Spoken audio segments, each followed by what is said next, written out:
Министар, добар ден. Добар ден и поздрав до сите.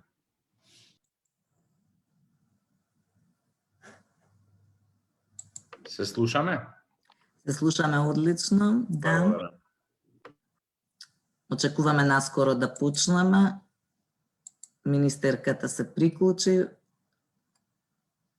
Министарке, добар ден. Добре дојдовте.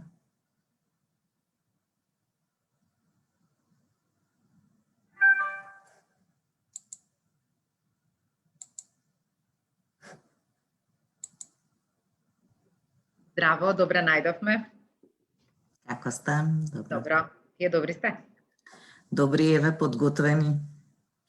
Да покажеме што све сме сработеле во овој период заеднички. Да. Во ова министерство се не знам ова дали... Да, одиме во живо и одиме со учесници во позадина. Да кажеме, best партнер сте ни овде во министерството. Тие и швајцарската амбасада, со подршка и сите процеси се во рамката која што сме утврдиле заедно дека ќе ја направиме. И временски и квалитативно. Благодариме, навистина многу сработевме. Ова ќе е убава прилика да се запознаат слушателите и учесниците и воедно да отвориме дискусија за идните каде ќе лежат приоритетите во областа на реформи и дигитализација во образование.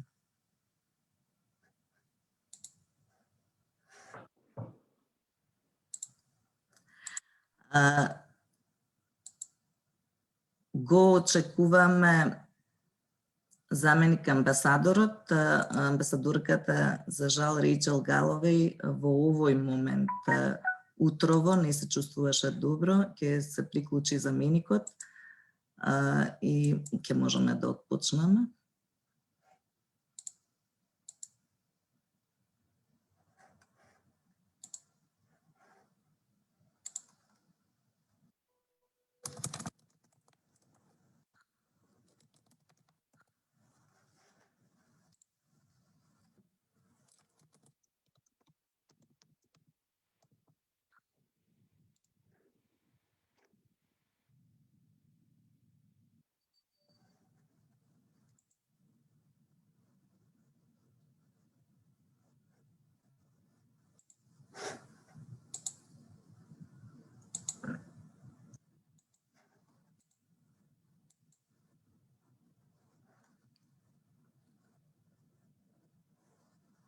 Мартин, да, ќе сигнализираш доколку се приклучи. Се приклучува, мислам дека заменикот. Проблем. Се гаси цело време. Мислам дека сега сме окей. Ево заменикот.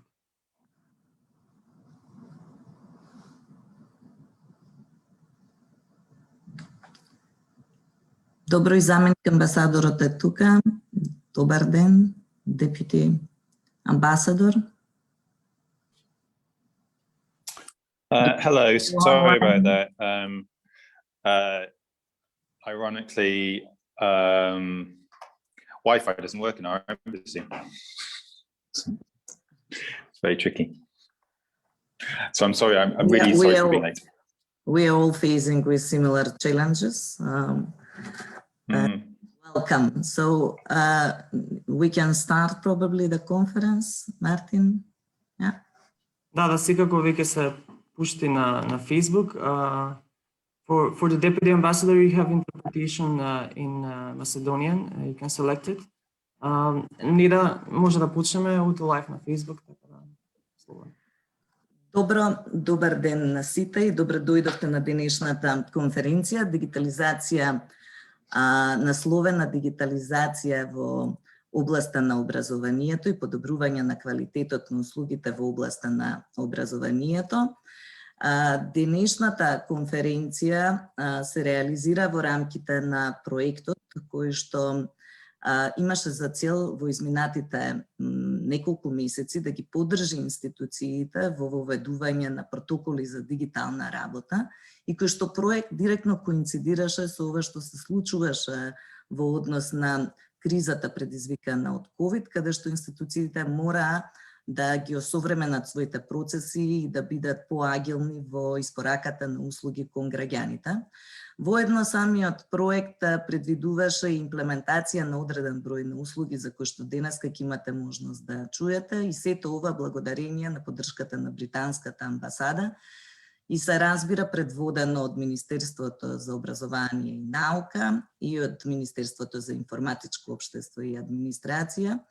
Така што денеска ќе имаме можност да слушнеме не само за резултатите на проектот, туку да видиме и кои се идните предизвици на ова поле, на полето на дигитализацијата на јавните услуги, и да поразговараме како тие можат да се подобрат во наредниот период.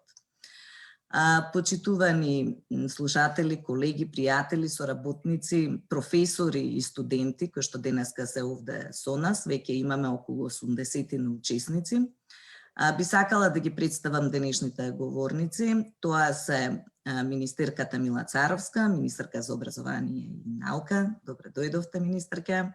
Министерот Јетон Шакири, министер за информатичко општество и администрација, клучно министерство во координација на услугите. Го имаме денеска со нас заменикот амбасадор на Обединетото кралство на Велика Британија и Северна Ирска, Доминик Отавај. Good morning, Deputy Ambassador, welcome. Амбасадата на Велика Британија е голем поддржувач во делот на реформите на јавната администрација и со задоволство ќе има можности поблиску да се запознае со работата која што ја имаме завршено досега, бидејќи за прв пат ќе бидат презентирани услугите кои што ги подготвивме еве овде за вас.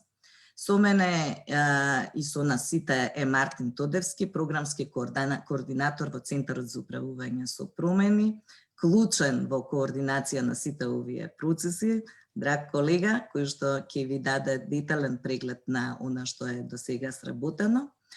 Денеска со нас е тука и Каидо Пабуск, виш советник за политики и тим лидер во делот на испорака на услуги на Сигма. Сигма е дел на ОЕЦД, заедничка иницијатива на ОЕЦД и Европската Унија, кои што го следат управувањето и раководењето во јавниот сектор во Македонија, и во тек е оценската мисија на Сигма, еден од клучните области во оценката на државата и прогресот на државата е токму делот на испорака на услуги. И искористивме оваа прилика да го поканиме Каидо да слушне што сме направиле и колку сме напреднале во овој процес, и се разбира да отвориме дебата каде се приоритетите на Европската Унија во однос на дигитализацијата на услугите, не само кај нас во Македонија, туку и пошироко. Конечно и со нас е Боро Јакимовски, редовен професор на Финки. Професоре, добар ден, добре дојдовте. Финки беше партнер, клучен партнер во целиот овој процес, и ова е една добар пример како може и академијата да се вклучи во подобрување на квалитетот на услугите во јавниот сектор. Заеднички работевме, но ќе имаме можност да поразговараме и за тоа како може подобро да се засили оваа соработка во иднина. Воедно, денеска за вас сакавме да приредиме и една интересна иницијатива, граѓанска иницијатива, која што потекнува од Центарот за управување со промени, заедно со група студенти и група професори кои што се слушатели денес овде со нас, кои што ќе се осврнат на потребата на дигитализација на услугите во областа на високото образование, бидејќи она што претходно ќе зборуваме за основното и средното образование, ќе ги допреме и делот на образованието уште од почетоците, од градинките, услугите во овој дел, но се разбира еден клучен сегмент се услугите во високото образование. Дена Сачмаровска во име на групата на студенти ќе презентира кои се предлозите до кои што они дојдоа и потребата од дигитализација на овие услуги на факултетите. Верувам дека ќе имаме динамична расправа. Ја замисливме да тоа биде процес низ прашања и одговори, за да не биде, се разбира, за да може и учесниците да се вклучуваат, Веќе еднаш споменав, ве молам за сите кои што до сега не слушна, имате превод во долниот дел во копчето, слободно ставајте коментари и прашања, ќе ги систематизираме и во текот на дискусија, во текот на расправата ќе ги отвориме овие прашања. Јас би ја почнала дискусијата со министерката за образование и наука Мила Царовска, бидејќи ова е клучното министерство кое што всушност ги подготви сите овие услуги. Меѓутоа, претходно би сакала еден слайд, Мартин, ако можеш само да се врзам со некои од истражувањата кои што во изминатиот период Центарот за управување со промени ги подготви, бидејќи нашата работа долги години е врзана со реформите на јавната администрација, веќе 10 години работиме на ова поле. Веројатно реформите на јавната администрација се еден апстрактен сегмент, меѓутоа кога ќе дојде до услугите, тука е она нишка каде што граѓаните се судираат со институциите и оној клучен момент кога ги идентификуваат проблемите во делот на она што го добиваат институциите. За жал, нашето истражување покажува дека без разлика дали станува збор за дигитални услуги или услуги кои што ги добивате лице в лице, дека прилично процедурите се комплицирани, се бирократски, се сложени, тешки, зимаат време. Дури се разбира, дискреционите овластувања се еден од клучните проблеми кои што ги идентификуваат граѓаните во делот на добивање на услугите. Понекогаш велат се дискриминирани од страна на институциите и во однос на времето, и во однос на приоритетите за тоа како ја добиваат услугата. И се уште кај нас нема една единствена точка на услуги, иако многу се работеше во изминатиот период на овој сегмент. Меѓутоа, сепак има немаме единствена точка каде што ги добиваме услугите. Ако го иземеме сега од скоро време, дигиталниот портал за услуги, за кој што министерот сигурна сум дека ќе се осврне. Кога ги гледаме вака поставени проблемите и кога Центарот за управување со промени ги идентификуваше најфреквентните услуги во животниот век на еден граѓанин, дојде до сознание, се разбира, дека тоа се услугите во областа на образованието. Па од тука, во услови на една ваква дигитална трансформација, министерке на општеството, како што гледате дека се случува и таа неминовно следи, дигитализацијата и вие ја ставивте како приоритет, односно дигиталните услуги, и на ваша иницијатива и заедно со нас и со поддршка на британската амбасада, решивме да поработиме малку на овие услуги кон граѓаните. Можете ли да ни кажете, еве, како вие гледате на дигитализацијата, да ни објасните што она што го направивме до сега и кои се приоритетите на Министерството за воиднина? Повелете. Благодарам, Неда, почитуван министер, почитувани представници, заменик амбасадор на британската амбасада, представници на Сигма, Борон, Мартин, Кети, сите заслужни за овие услуги да станат дигитални, но секако и студенти, ученици, професори кои што не следат. За нас како Министерство дигитализацијата е приоритет. Секако дека работиме и на квалитативна промена на системот за образование и основно и средно и високо, и тоа е главна заложба на владата, затоа што квалитетно образование значи силна држава, но дигитализацијата е нешто на кое што интензивно работевме заедно со вас. Навистина значајна беше поддршката и може да кажам дека еден од најдобрите партнери сте вие заедно со британската амбасада, заради тоа што се што договоривме уште во првиот месец од мандатот, денеска го имаме во пракса и нашите граѓани може да ги користат услугите и поедноставно да ги остваруваат своите права, а ние имаме обврска истите тие да им ги овозможиме. Сметам дека сите земји кои што не се дигитализираат и не се трансформираат, едноставно заостануваат, затоа што светот се менува екстремно брзо, а ние како држава во развој треба да фатиме 2 пати поврз чекор и дигитализацијата да не биде одскочна даска. Таков став имаме и како Министерство за образование кон нашите услуги кои што итно треба да се трансформираат кон дигитални. И образовниот процес покажа дека брзо може да се трансформира, затоа што ако до лани сметавме дека наставничките немаат пристап до интернет, дека школите не се поврзани со интернет, дека нема доволно компјутери, дека огромен е бројот на ученици кои што немаат пристап до дигитални алатки, видовме дека тоа не е така. И за еден месец интензивна работа, и ќе напоменам тука Финки, на вистина интензивно и многу брзо успеа да обезбедат канал на комуникација кој што е двонасочен помеѓу учениците и наставниците. И цела година, еве речиси кога завршуваме третото тромесечие од учебната година, имаме одлична комуникација и интеракција помеѓу наставник и ученик, што за нас како држава е голем отскок од тоа што беше до минатата година. Секако дека имаме и контакт со интернет за сите училишта, што беше баук со години и се објаснуваше дека тоа не е така.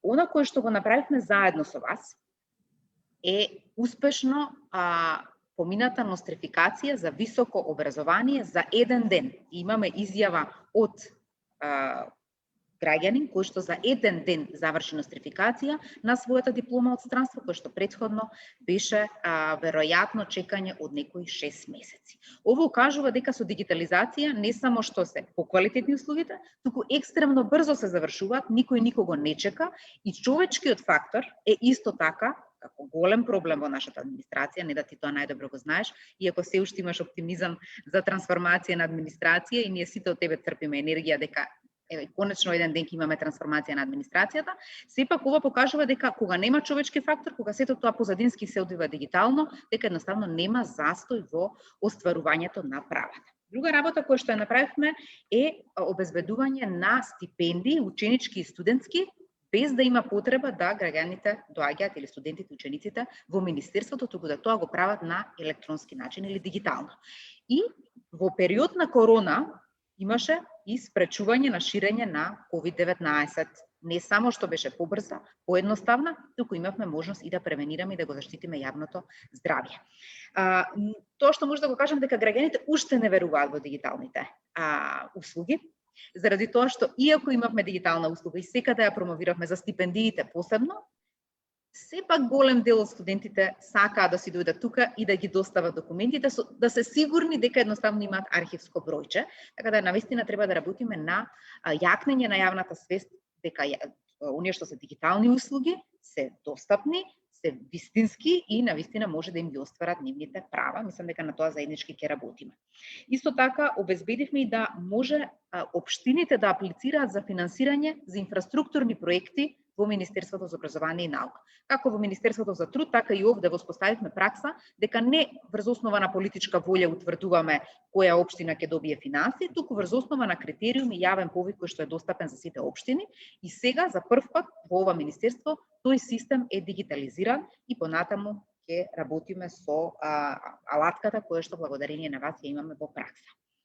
И за мене омилена услуга во моментов, која што треба да стартува од мај месец, е уписите во основно образование, заради тоа што и целата реформа која што, да речеме, треба да го обележи овој мој мандат, е реформа во основното образование. Новиот концепт е донесен, новите програми за прво одделение се донесени, објавени се конкурси за пишување на нови материјали за учење, кои што треба да прв пат бидат на ниво на квалитет кој што го имаат развиените земји, и на ова комплементарна е и услугата онлайн за пишување на учениците од прво одделение. Јас сум сигурна дека самите родители ќе ја искористат и дека ќе имаме помалку гужва во училиштата и ќе имаме современ пристап при запишување на учениците во основното образование, понатаму ќе работиме и на средното.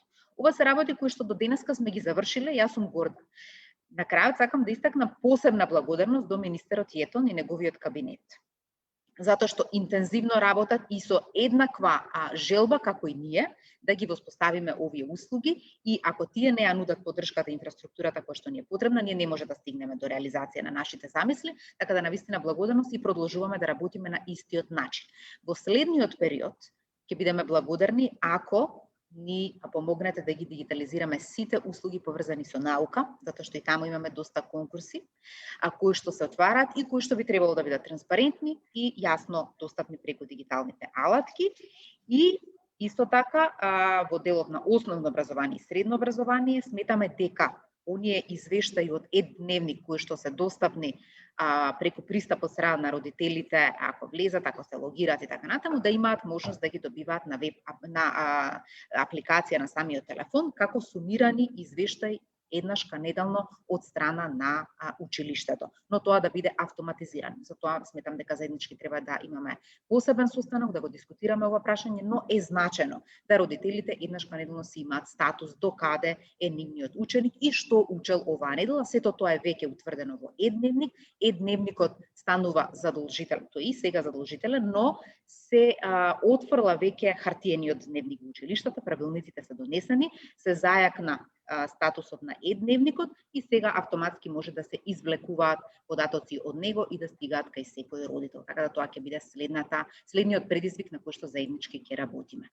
Ви благодарам многу, посакувам уште многу успех и благодарам за партнерство. Благодарам, министерке. Значи, ако може само да сумирам, неколку услуги кои што веќе се апликативни, кои што можат да ги применат и граѓаните, студентите, за кои што Мартин малку подетално ќе ги објасни подоцна. Рековме дека се аплицирање за ученички стипендии.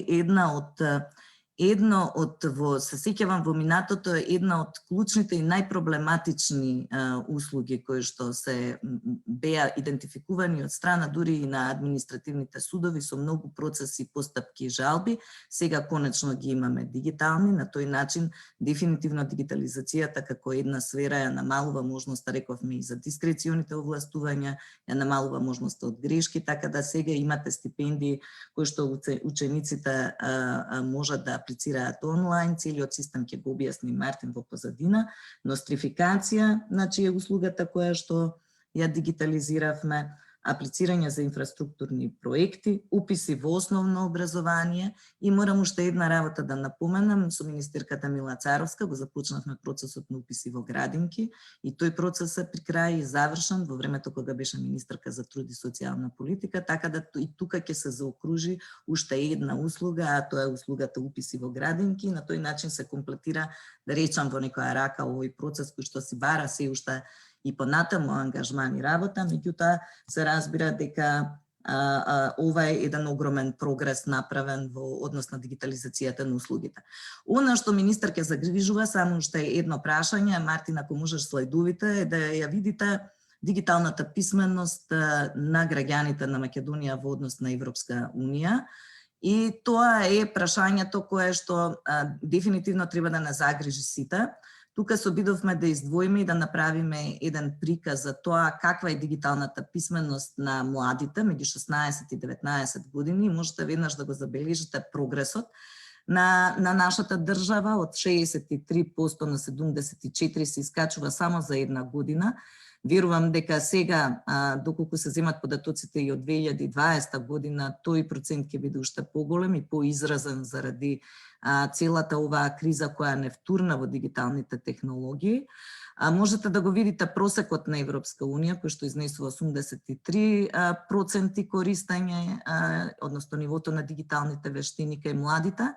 И можете да ги видите, Хрватска, која што од регионот, ни беше интересно да ви покажеме, од регионот значително, односно има многу голем степен на дигитална писменост кај младите. Тоа е директно поврзано и со образованието, директно поврзано со тоа како државата во наредниот период ќе гради стратегија за да ги подобри вештините на младите во овој сегмент, иако и тие сами по себе се веќе повешти. И Мартин, следниот слайд, кој што е уште малку попроблематичен, особено ако светот се втурнува кон овој систем, процес на дигитализација кој што е неминовен како резултат на кризата, кај нас многу заостануваме во однос на дигиталните вештини кај лицата од сите возрасти. Можете да видите дека тука сме далеку од просекот на Европската унија и далеку од просекот на Велика Британија. Го земавме примерот на Велика Британија, податоците се извадени од Евростат, каде што 74% е нивото на дигиталните вештини кај лицата од сите возрасти, за разлика од 32% кај нас. Вие како министерка за образование и наука се разбира дека покрај делот на подобрување на реформите во образованието кои што допрва се случуваат, каде што гледаме дека младите веќе ги поседуваат дигиталните вештини, меѓутоа во ваша надлежност и во вашиот ресор е и образованието на возрастни, како може министерствата во синергија со информатичко и администрација да изградат некаква стратегија за да ги подобриме овие вештини, за да бидеме поконкурентни, бидејќи очигледно е дека одиме кон дигитална економија, дека одиме кон дигитализација во сите сфери, а сепак нашата земја прилично заостанува во однос на дигиталната писменост. Благодарам, Нида. Во делот на млади бележиме прогрес, но во делот на сите возрасти гледам дека бележиме пат. Ние како Министерство во овој период подготвивме закон за образование на возрастни, кој што неколку елементи нови воведува, а тоа е валидација на стекнато знаење, за да може да се формализира одреден степен на образование. До сега не беше дадена таква можност за возрастните. Тоа укажува дека голем дел од луѓето кои што немале формален степен на образование сега ќе може да го стекнат за да бидат активни на пазар на труд и за да може да ги пласирате на пазар на труд или да имаат собствен бизнис самите да создаваат, да бидат дел од тој процес. Но исто така таму се предвидува и да имаме организиран систем на верификувани провайдери на различни обуки и тренинзи кои што се потребни за возрастните, за оние кои што веќе не се во формален систем на образование. И на тој начин сметам дека ќе успееме да воспоставиме одржлив механизам, системски поставен, за во континуитет обука од различен вид, не само дигитална обука, за оние кои што се да речеме активни баратели на работа, но им е потребна дополнителна подкрепа за да истите бидат пратени на пазарот на труд, ако во одреден период останале без работа.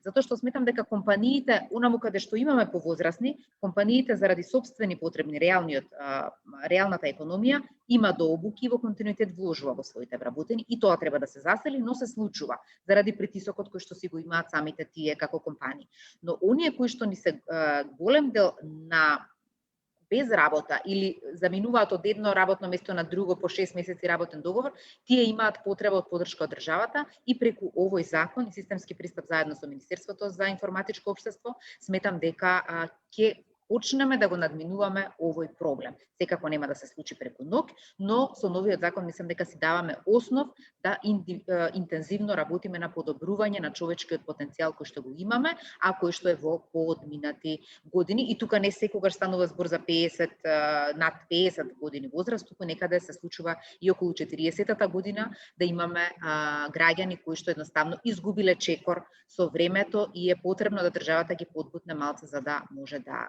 повторно го патат чекорот и да брзо се вратат на пазарот на труд. Благодарам, министерке. Ова беше добар превод кон министерот Шакири. Би се задржала уште малку на овој сегмент кој што се однесува на инвестиција во човечки капитал.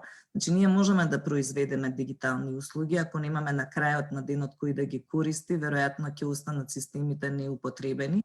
И други наши истражувања покажуваат дека и покрај тоа што дигитализацијата на услугите се наметнува и еве се обидуваме да ја примениме, граѓаните си уште сакаат да добиват услугата и на шалтерите, така што и дека не се толку подготвени како што можеме да видиме од приложеното, не се толку подготвени да работат, односно да ги користат овие дигитални услуги. Дали Министерството има некаква стратегија во оваа насока и дали има стратегија и за инвестиција во човечки капитал, но и стратегија како да ги надмине овие проблеми, особено имајќи предвид дека во претходниот период заедно со образование и наука, со Министерството за образование и наука имаше заедничка иницијатива преку ваучерски систем да се поддржат младите да се стекнат со одредени стручни вештини, што беше добра иницијатива. Министер, повелете. Благодарам, госпоđа Малеска. Почитувана министерка Мила Царовска, Ваша екселенција заменик амбасадор на Велика Британија, представник на Сигма, сите други присутни, представници од локална власт, почитувани професори, студенти и така натака. Ми представува големо задоволство што денес сме на овој настан во повод на пуштање во употреба да биде дел од оваа конференција за дигитализација на услугите од областа на образованието. Услугите се изработени во рамката на проектот Дигитализација на јавниот сектор во Република Северна Македонија за непречено функционирање, со поддршка на британската амбасада во Скопје преку Центарот за управување со промени, а делумно спонзорирано и од нашето министерство, имено дел на интеграцијата на услугите во националниот портал на електронски услуги. Од денес и натака сите родители кои што имаат дете за упис во основно училиште, сите дипломци, студенти и ученици кои што имаат потреба од нострификација на дипломи и свидетелства, сите ученици кои што ќе конкурираат за ученички стипендии, а и самите училишта при аплицирање на финансирање на проекти за реновирање на училишта ќе можат да овие услуги да ги добијат на електронски пат преку порталот за услуги.gov.mk или наскоро новиот портал srbime.gov.mk. Како што сите знаеме, влеговме во нова ера. Сите ние, ерата на дигитализација, на движењето на темпото на времето, веќе не е опција, туку обврскан е процесот на дигитализација. Должност на сите нас е да работиме во оваа насока и да обезбедиме дигитализација на услугите обезбедени од нашите институции. Во моментов, нашиот портал се надоградува со многу нови услуги, а ние планираме на месечно ниво да промовираме какви дел од тие услуги. До крајот на јуни на порталот ќе имаме 30 нови услуги достапни за граѓаните. Овие услуги го развиваме во соработка со Министерството за внатрешни работи, со Министерството за правда, со Управата за јавни приходи и така натака. При тоа во соработка со Министерството за внатрешни работи набрзо ќе бидат достапни 24 нови услуги поврзани со замена или издавање на лични карти, пашоши и возачки дозволи. Бројот на услуги како за компаниите, така и за граѓаните значително ќе се зголеми со реализација на ИПА проектот од 2017, проширување на e-влада која е отпочнат и со чија реализација ќе се развијат нови 135 услуги, а исто така и ќе се дигитализираат регистрите потребни кои се за развојот на овие услуги. Нагласувам дека ја зголемивме нашата поддршка за сите други институции да бидат вклучени во овој процес. Технички го поддржувавме Министерството за надворешни работи за создавање на e-конзулат. И сме во тек и во комуникација со Министерството за надворешни работи за креирање на e-конзулат. Во постојана комуникација сме и со Министерството за внатрешни работи со цел во следните неколку недели да можеме да ги обезбедиме директно услугите за барање за лични карти, пашош, уверени за државјанство и слично. Континуирано комуницираме со сите други министерства и дирекции во земјата и мора да се каже дека имаме плодни резултати. Неодамна започнавме разговори со градот Скопје. Наша цел е да ја вклучиме и локалната самоуправа во процесот на дигитализација на услугите и на крајот на овој процес да успееме да ги вклучиме сите услуги обезбедени од локалната самоуправа во нашиот портал за електронски услуги. Во однос на соработката со Министерството за образование и наука, нашата соработка започна порано. Ние веќе ги нудиме следните услуги на ова министерство во порталот на електронски услуги.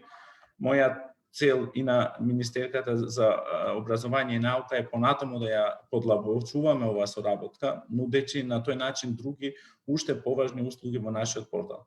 Министерството што јас го водам е целосно достапно и подготвено со сите своји капацитети да го заврши овој процес.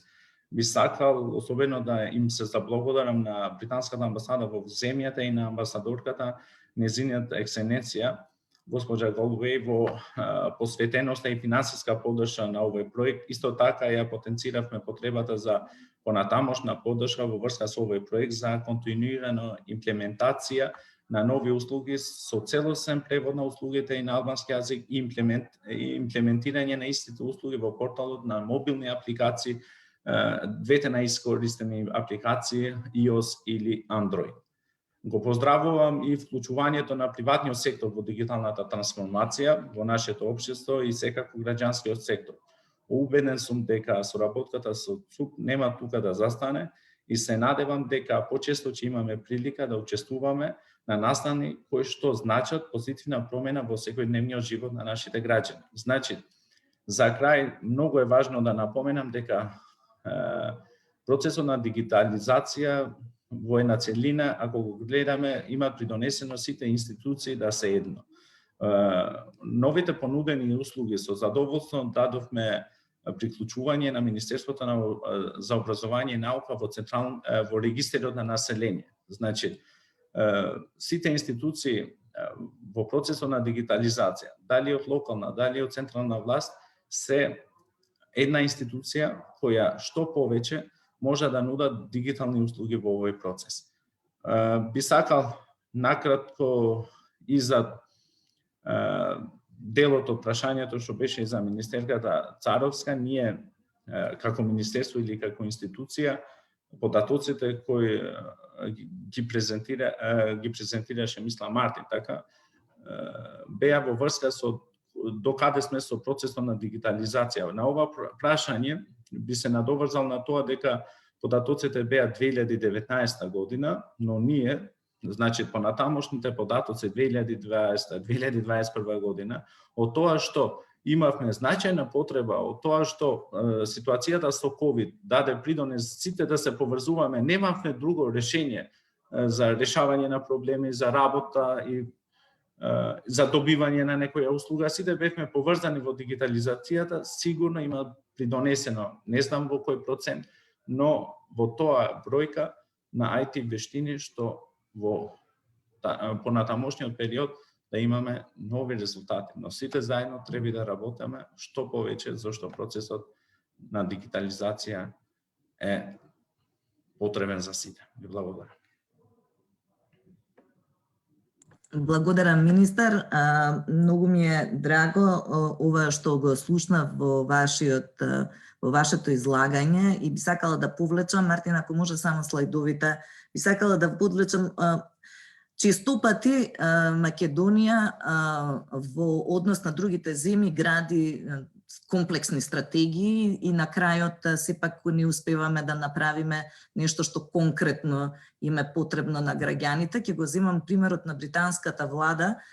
Туку што дојдов до овој податок, дека не знам во 2013 година за 400 дена си ставила за задача да симплифицира 25 услуги за граѓаните и тој процес го завршила.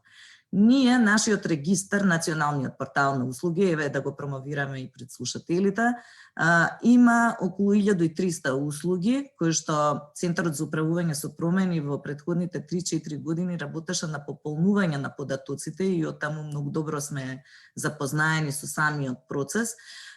И објавени се 800 услуги, меѓутоа на ниво на информирање, и ние всушност имаме околу 150 електронски услуги. Меѓутоа, кога ќе дојде до моментот дали тие услуги ги добивате целосно дигитално или пак сепак до некоја фаза се дигитализирани според критериумите на Европска Унија, за кој што ќе го замолам понатаму и Каидо да ни кажа, оценката на искористеноста на тие услуги е прилично ниска. Значи, ние имаме услуги на ниво на информирање и услуги на ниво на аплицирање, но не и услуги наминовно кои што ги добивате во целосно дигитална форма. Она што го слушам сега од вас е дека во наредниот период, што е одличен потек, дека ќе имаме повеќе услуги кои што ќе се дигитализираат и дека зборувате, колку рековте, околу 30 на услуги за кои што ќе работите, и дека ќе има мобилни апликации за тие услуги.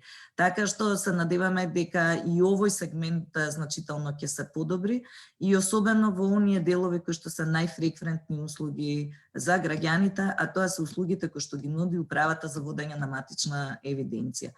Доколку тука не се направи повеќе во однос на дигитализацијата, сите други услуги кои што се неминовно врзани заради административните и бирократските процедури ќе биде потешко да се добијат.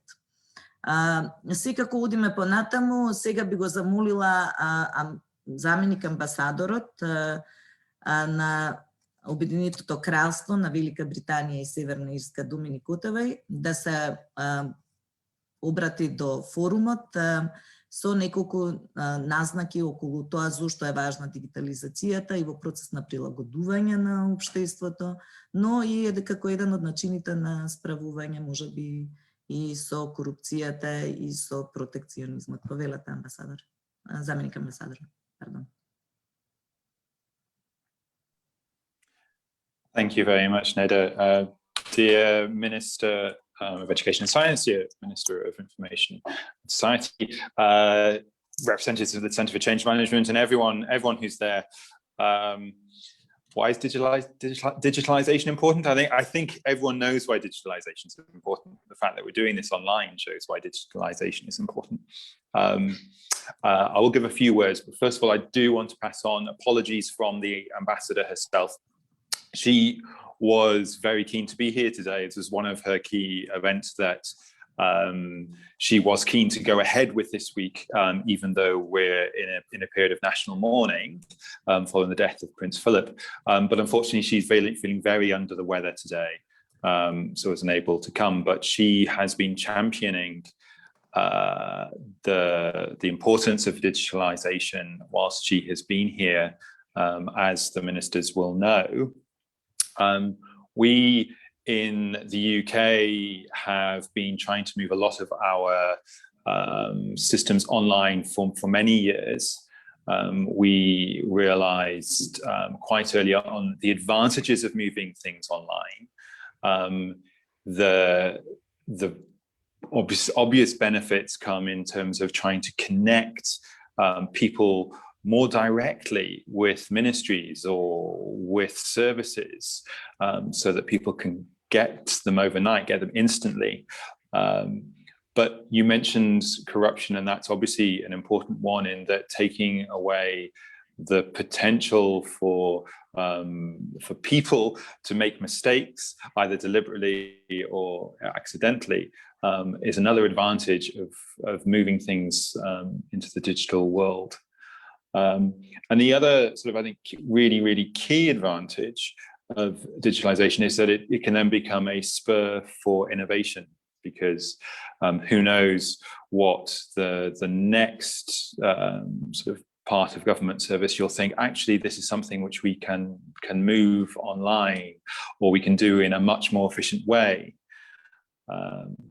We've all been seeing in the last year with the pandemic and moving things online that things can start off a little bit more tricky when you first get to use them, but actually the advantages of dealing with something from your home or dealing with something in a few minutes, rather than having to go and queue up, rather than having to go and talk to someone or deal with a service which isn't open sort of after working hours, being able to interact with someone online once you've got over those initial hurdles is actually much quicker, much speedier. So I'm really excited to see the engagement of the ministries and people in order to try and introduce these new services. It was really exciting to hear from the Minister of Education and Science about some of the benefits for school children, for school leavers, for students, in terms of how their lives are going to be improved so much sort of quicker and so much faster by being able to get their diplomas or to register for kindergarten. You know, the tricky bureaucratic things which don't have to take up time can now be sort of minimized, and then people can get on with enjoying the things which they really want to do, like actually getting into kindergarten.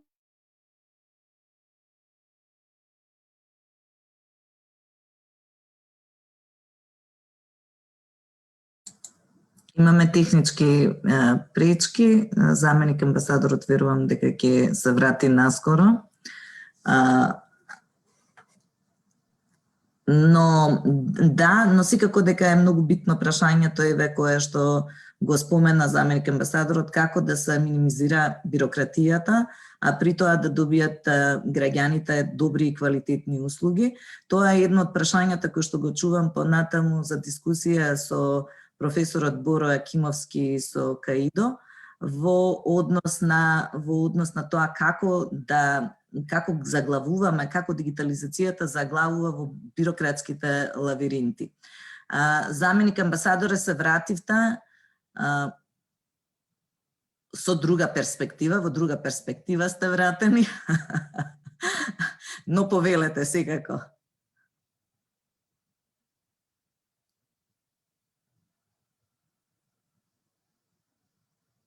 Не се слушате, ве молам да се одмутирате. Please, can you unmute yourself? Sorry. Yes, thank you. I think this is a subtle sign that I shouldn't speak for very much longer. But I think it underlines the importance of trying to improve IT services, trying to improve digitalization to make them as user-friendly as possible. Will just improve the lives of your citizens, and it'll improve the trust of those citizens in government and in their services, and actually maybe stimulate the economy and the skills of everyone in North Macedonia to be able to improve their lives and embrace digitalization even further. Ви благодарам. Секако се осврнавте на една од клучните прашања. Дигиталната економија е нешто што следи и дигитализацијата во сите сфери и ќе мораме да побрзаме да фатиме чекор во однос на овој дел. Бирократските процедури се често пати се соочуваме со проблем да сакаме да дигитализираме процеси, меѓутоа едноставно тоа не е возможно заради одредени законски решенија кои што мора да се надминат, па секој пат е дилемата дали го прочуваме процесот на дигитализација преку ревизија на законите или најпрвин го правиме процесот, па потоа ги менуваме законите, но за тоа ќе поразговараме малку подоцна. Сега ќе го поканам мојот колега Мартин Тодевски, програмски раководител на програми во Центарот за управување со промени, да ги презентира малку подетално услугите кои што ги направивме во рамките на овој проект заедно и со Министерството и со останатите институции, а потоа ќе имаме вклучување од студентката во делот на предлози за унапредување на услугите во високото образование. Повели, Мартин. Благодарам, Неда. Благодарам на сите. Искрено на почеток би сакал да се заблагодарам на сите што беа вклучени во проектот, особено на колегите од МОН, колегите од МИОА и секако на Боре и неговиот тим кои заедно работевме на испорака на овие услуги, за дигитализација на овие услуги. Би рекол имавме многу добра соработка, многу интензивна, бидејќи проектот беше многу краток, а успеавме да сработиме многу.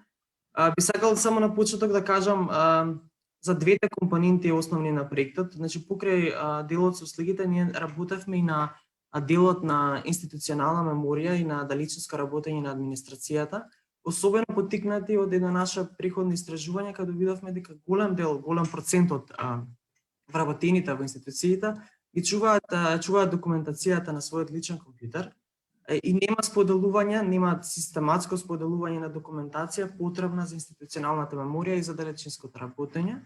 Од тука ние изработивме еден приречник заедно со МИОА на фактички за систематизација на документацијата на споделен дигитален простор, која може да се примени и на институции кои имаат ДМС, односно систем за управување со документи, и на институции кои би можеле да користат услуги на shared folder, да речеме, на cloud provider и да едноставно ја на некој начин ја систематизираат својата електронска архива. Но да не должам многу околу тоа, би сакал сега да презентирам дел од услугите. Како што кажа министерката на почеток, изработивме неколку, речам, важни услуги, важни групи на услуги. Првично е новиот систем за конкурси за ученички и студентски стипендии, кој целосно го заменува преходниот, од аспект на тоа што сега ќе може да се аплицира од страна на студентите и учениците, но и да се врши позадинска евалуација автоматски во системот на апликациите од страна на комисиите. Најдоброто нешто би рекол на овој систем, кој е многу поширок од самите конкурси, е тоа дека може на апликативно ниво да се конфигурираат конкурси и други услуги, доколку бидејќи преходно, ако земеме за споредба, и тоа ни беше еден потик заедно со МОН, е дека преходно беше ограничена можноста за МОН да ги моделира или да ги менува конкурсите да смени само едно поле на конкурсите му беше навистина потребно напор, бидејќи се соочуваше да биде врзан со компанијата, па да бара од компанијата надградби и така натаму. Сега тоа се прави на апликативно ниво. И тука би сакал да споделам екранот. Ова е делот, се надам го гледате, во делот на услугите. Ова е позадинскиот дел на услугите и сакам да го прикажам некако процесот за тоа што е на некој начин добрата работа на овој систем, особено во делот на моделирањето. Па, доколку сте администратор во МОН и сакате да моделирате, да објавите некој конкурс, наместо тоа да ви го прави одредена компанија, сега имате моќта да речеме во свој раце и да моделирате сами конкурси. Па така да еве ако пример земам на моделирање, ќе земам еден модел и на многу едноставен начин, релативно едноставен начин, можам да си го моделирам мојот формулар за аплицирање на конкурсот, да ставам полење на текст, број, датум, поле за избор, радио и така натаму, паѓачка листа, да ставам полиња за прикачување датотеки, да ги дефинирам валидациите, начинот на калкулации, метрики, односно начинот на будување и така натаму. Значи се можам да го правам тоа на апликативно ниво. Понатаму многу може да се објави конкурс, едноставно со пишување на ново име на конкурс, да изберам модел, односно формулар, бидејќи повеќе конкурси може да употребуваат ист тип на модел, да изберам, да назначам комисијата, да направам од кога до кога е активен и да ја објавам услугата. Во случајов изработивме преден систем каде што ќе можат апликантите да аплицираат. Може да се најават преку EID, односно со дефинираниот електронски идентитет, кој е воспоставен од МИОА и кој се добива од единствените точки на услуги и едноставно можеме да направиме така наречен single sign-on или процес на единствена најава.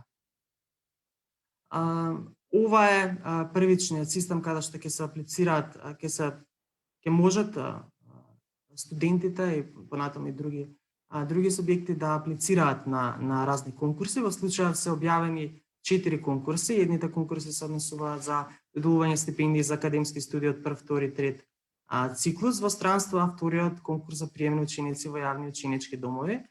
Аплицирањето е едноставно, односно преку формуларот каде што може да се пополнат податоците, да се прикачат потребните документи и да се аплицира. Апликантот, бидејќи има свој профил на овој систем, може да си ги гледа своите апликации и сите нотификации кои се добиваат до него. Во позадина се добиваат сите апликации, ова е во позадинскиот дел на системот.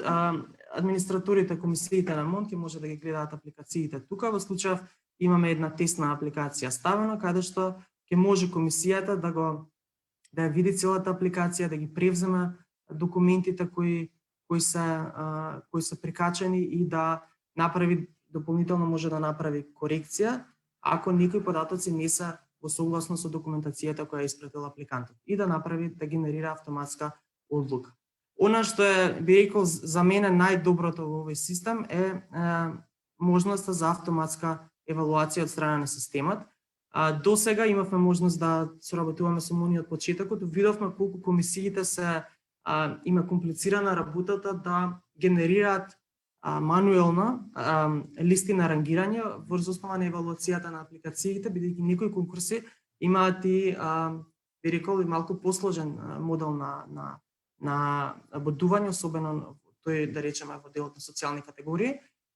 Доброто на овој систем е дека откако ќе се постават бодовите за различни полења во делот на моделирањето, вие практично можете, администраторите во системот, односно комисиите, да генерираат ранкинг листа, со тоа што може да се ги дефинираат полињата кои сакаат да бидат во таа табела што ќе излезе на крај, да ги сортираат како што сакаат и да ја направат по, да речеме, по број на бодови и таа листа да ја превземат и да биде во прилог на одлука која автоматски се генерира преку системот.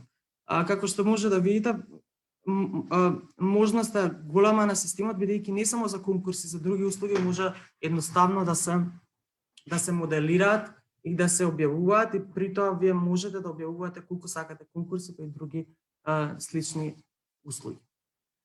Ја напоменавме нострификацијата на дипломи. Министерката најави, тоест објави дека ние веќе од декември можеме да користиме, да вршиме електронска нострификација на дипломи и свидетелства. Така да нострификациите на дипломи и свидетелства се објавени на централниот портал услуги ГОВМК, кој го води МИОА и со чија помош направивме интеграцијата на овој систем. Така да ако изберам, можам да ја најдам во делот на услуги услугата за нострификација, која практично се повеќе, бидејќи се однесуваат на нострификација во основно, средно, високо и магистарски и докторски студии.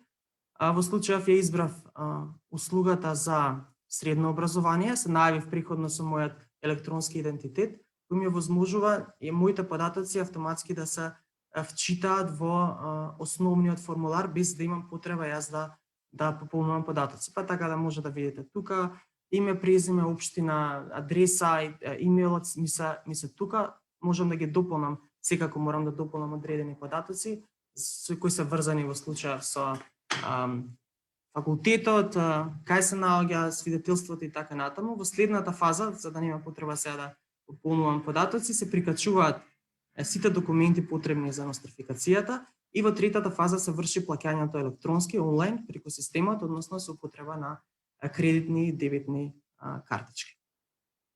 На крајот, апликацијата стига во позадинскиот систем на МОН, каде што комисиите, бидејќи има различни комисии со утврдени права, за кои државме облаки секако, може да видат апликацијата, да ја преземат и да донесат одлука која министерката или председателот на комисијата нели ја потпишува. Сега да се навратам на презентацијата. Само да ги споменам и другите услуги, како што најави министерката и НЕДА, од оваа година од 1 мај ќе биде објавена завршена услугата, но секако ќе биде објавена од 1 мај кога ќе бидат вршени уписите во основни училишта. Секако не значи тоа дека физички не може да одат родителите, ќе биде овозможена и електронска пријава и физичка секако. Во случајов се дигитализира пријавата на упис во дете во основно училиште, преку услуги ГОВМК ќе се објави на 1 мај, каде што автоматски ќе се пополнат податоците за родителот и детето кое се упишува и се прикачуваат документите се избира училиштето и се прикачуваат документите потребни за, односно потврдите за извршен стоматолошки и офталмолошки преглед и потврда за примени вакцини. Се надеваме дека од следната година ќе го автоматизираме и процесот на добивање на потврдата за примени вакцини, со бидејќи ќе се возможи интеграција со системот на Мој термин и за добивање на податоците автоматски за одредено дете, дали му се примени вакцините или не. Како ќе оди услугата е дека ќе се врши електронската пријава од страна на родителот на денот на кога ќе треба да дојде во училиштето во месецот на упис, односно во мај, и да назначи дека електронски го пријавил детето, бидејќи само тогаш во тој случај мора само да се изврши разговорот на детето со педагогот без други административни процедури, секако тоа мора физички да се заврши, додека комисијата го гледа досието на апликацијата во позадина и го прифаќа детето, односно го штиклира детето електронски и податоците се, бидејќи направена интеграција со ЕСАРО системот, автоматски се внесуваат во ЕСАРО, без при тоа администраторот да мора да внесува и затоа и некако се олеснува и работата и на администраторите. Рековме дека од сега општините може да аплицираат за финансирање на проекти за реновирање на училишни објекти, повторно се користи таа да речам, истиот систем кој го изработивме и начинот на евалуација и рангирање од страна на комисиите. Иако овие следни услуги не се од областа на образование, би сакале да ги промовираме, бидејќи беа дел од проектот и беа интензивни за работа, а тоа се уписите во градинка, како што е уписот во основно училиште, ова се некои од основни услуги кои се во еден животен циклус на граѓанин. Па така, во делот на уписи во градинки практично се дигитализира пријавата на дете во градинка и се дигитализира листата на чекање, како што може би некој има родител во тие што не слушаат, Се чека можеби по неколку месеци во листа на чекање ве стават неофицијално на некој начин листа на чекање. Во случајов ќе се уреди таа листа, односно редоследот на деца на чекање и компјутерски се утврдува редоследот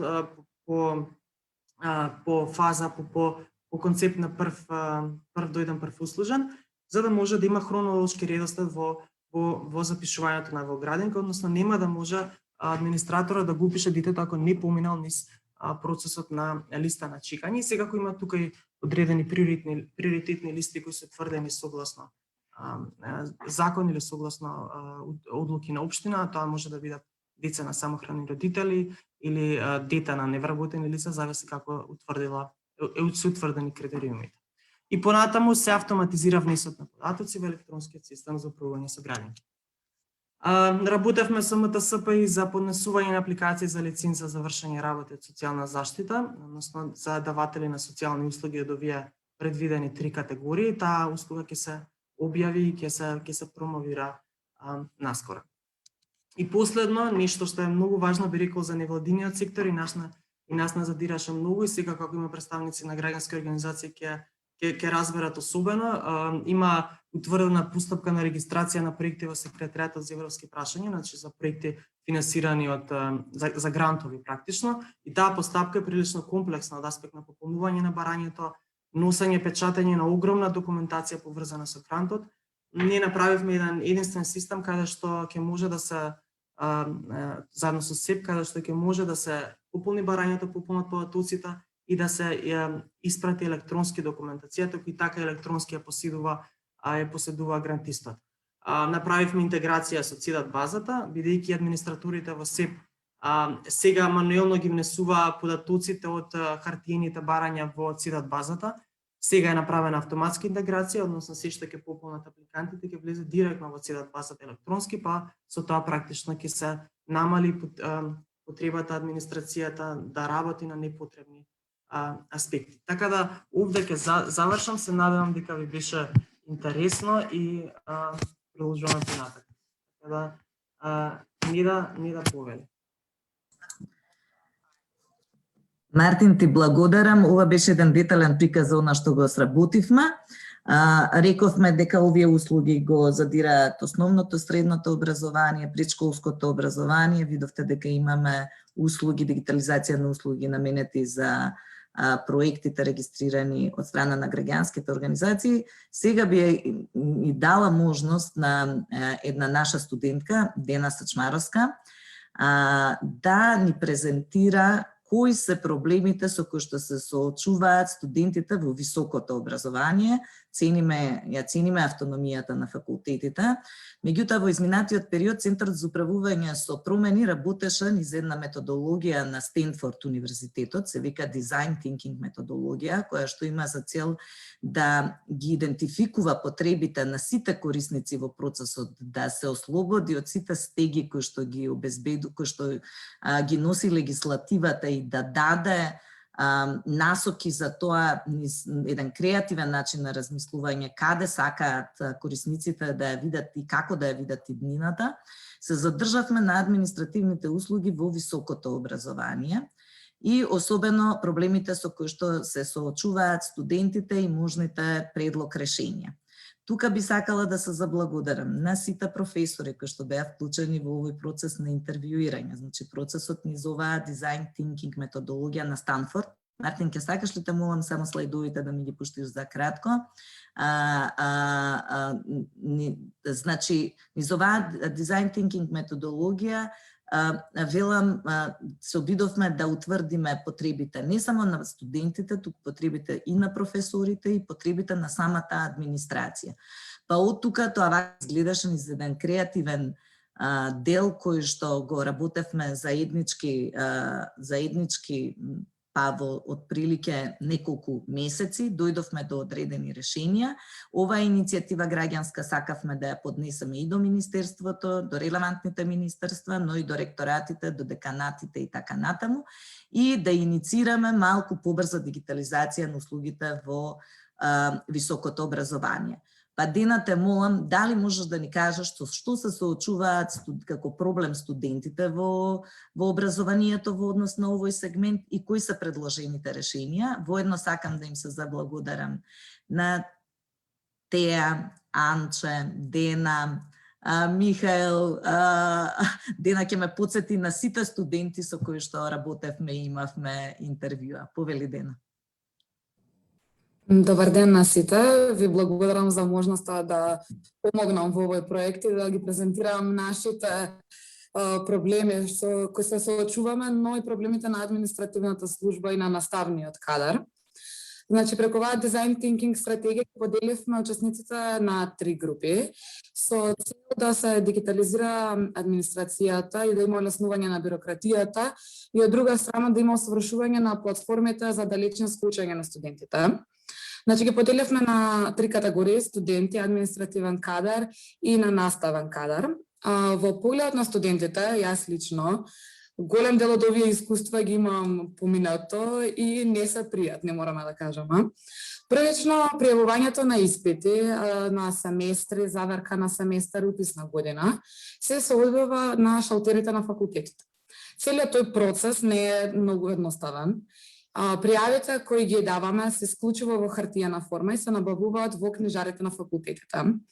Првично, кога ќе отидеме на факултет, чекаме добри 40 минути во книжарите за да ги земеме листовите кои треба да ги пополниме. Во поглед на пополнувањето на пријави, проблем со кој се соочуваме е што има одредени пријави што ги пополнуваме на почеток на секоја година со истите податоци. Значи, име, презиме, дата на раѓање, адреса на живење, кога сме завршиле средно образование, кој е смер, насока, учиме, податоци за родителите, исто така.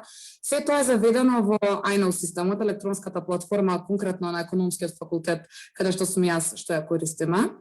Значи, тоа се непотребно трошење на време за пополнување на податоци кои се 99% константно не се променати. Исто така, покрај долгото чекање на редици во книжарите, чекаме многу редици за влез на студентски прашања. Но во меѓувреме нема проблем со кој се соочуваат студентите, тоа што нема простори, нема доволно клупи, доволно места каде да се пополнат тие пријави. Значи, тоа се прави надвор на клупите, се подпираме над зидови, ги подпишуваме и се создава една хаотична атмосфера што не е пријатна за никого. Проблем друг е тоа што студентските прашања работат од 10 до 14 часот. Сега за време на пандемијата и тоа е скратено, од 12 до 14 часот работат само. Целата редица што чекаме, доколку дојде 14 часот, клучна врата се става, нема толеранција, нема уште јас да поминам, уште двајца, уште еден, било што, значи се затвараат студентските прашања и целото тоа чекање било за џабе и треба да се повтори наредниот ден повторно. Исто така проблем со кој се соочуваме и ние како студенти, но проблем кој го изјави административната служба и наставниот кадар е дека роковите за уписи се многу кратки. Поради целата таа хаотична атмосфера што се создава, сите изјавија жалба дека 3 дена по година се поделени, конкретно на економски факултет, дека не се доволно за сите студенти. Посебно сега за време на пандемијата, каде што не сите секогаш сме во можност да отидеме физички да се пријавиме, тоа треба да го направи некој друг во наше име, поради тоа што не е возможно само дигитално да се изведе. Значи, јас конкретно, кога бев болна од COVID, беше заверка на минатиот семестар, на зимскиот, требаше моја другарка да доаѓа да ги зима документите од кај мене, да ги предаде на мој колега на факултет, он да ме запише, да ги плати пријавите, па повторно целиот процес наназад за да стигне документите до мене. Се тоа може да биде скратено доколку се користат платформите кои се поставени и се унапредат сите тие системи што ги има, како iKnow системот кај нас конкретно на факултетот. Например, финки во тој поглед се понапредни, например, да речем, од нашите факултети, поради тоа што они го прават сето дигитално, но сепак во текот на семестарот они морат повторно да ги однесат физички пријавите да ги дадат. Во поглед на уплатите, значи, сите студенти плаќаат на почетокот на годината книжен фонд. Цената на книжниот фонд е од 1100 до 1400 денари во зависност од кој семестар и на кој факултет. Во тој книжен фонд треба да спаѓаат шифрарници, пенкала и други материјали за полагање на испитите и за одржување на наставата. Конкретно во моментов ние немаме физичко полагање, но сепак ги плаќаме тие фондови. Во тие фондови не се вклучени сите тие пријави кои треба да ги купуваме во книжарите. Значи, доколку тоа се дигитализира се, ќе бидат намалени и многу трошоците за студентите. Исто така, например, дополнителни трошоци се доколку пријава се загуби, што се случува дури и од момент на книжара до момент на шалтерска служба да се отиде, пријавата, бидејќи тоа се милион листови што ги имаме во нас, може да се изгуби и повторно треба целата процедура со чекање на редови во книжара, чекање на шалтери и така натаму. Нема можност да се плати на лице место со картичка, односно нема посови инсталирано на шалтерите, што значително би олеснало работата на сите и би го забрзало целиот тој процес. Исто така, експозиторите на банките на факултетите, конкретно на економски, беше тргната и на шалтери ни избараат конкретно да биде дадена оплатница во физичка форма.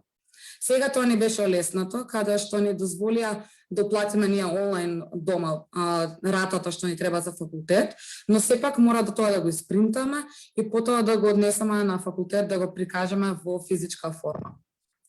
Во поглед на организацијата, проблеми со кои се соочуваат студентите, беше кажано дека нема информативни дигитални табли, дека нема систем на чекање со бројчиња, дека се оди преку ред, се создава гужва, нервоза. И моментот кога ќе се дојде на шалтер, административните службеници се крајно нељубезни, никој не пробува да ти помогне, не враќаат за уплати, да речеме 100 денари фалеле во уплатата, не може се заведат тие 100 денари во ајно системот и да се доплатат наредниот семестар, туку треба навраќаат повторно речекање редици во банки и се долговлекува и се многу се комплицира непотребно. Исто така постои електронско досие, значи нашиот ајно систем, но тоа не е доволно развиено. Професорите исто така пројавуваат жалба дека треба оценките да ги запишуваат и во индекс и во системите и на сите пријави. Истата процедура што и ние ја правиме при поднесување на документите, они ја прават при пополнување на оцените. Исто така проблем на студентите со кои се соочуваат е вадење на редовна потврда. Тоа мора да биде направено физички. Значи студентите, посебно од другите градови, за да добијат потврда за редовен студент, дали има тоа за осигурување, дали има за јавен превоз потребна, мора да дојдат лично со индекс за потврдата да им биде дадена. Се тоа може да се направи на платформата, дигитално да бидат снимати потврдите, да бидат подпишани и дадени. Поради пандемијата, мора да кажеме дека на почетокот имаше некои олеснувања во јунската и септемвриската сесија, каде што се правеше голем дел од административните работи беа организирани електронски, но сепак понатаму од почетокот на октомври тие пријави ние моравме повторно да ги носиме физички. Од друга перспектива, администрацијата се жали дека има голем број на студенти, дека роковите за пријавување се многу кратки, дека немаат доволно работен капацитет и дека се прават многу редици и грешки. Исто така дека студентите не внимаваат доволно при внесување на податоците, на документите, дека се губи многу време во проверување точности, дека они понатаму ги дополнуваат тие полиња што фалат и дека студентите не ги запазуваат роковите за уписи, не ги следат правилата кои се напишани на вратите на студентските прашања.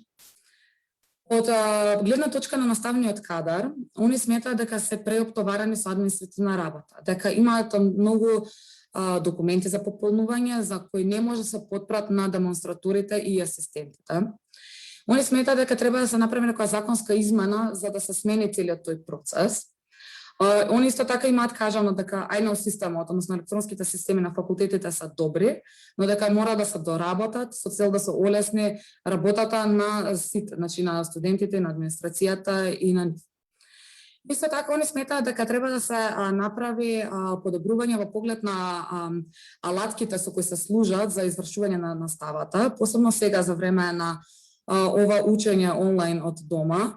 Има голем дел од професорите првично не се обучени во како да се прави онлайн предавањата. На почетокот, они сами требаше да ја организираат целата настава преку Teams, Google Teams.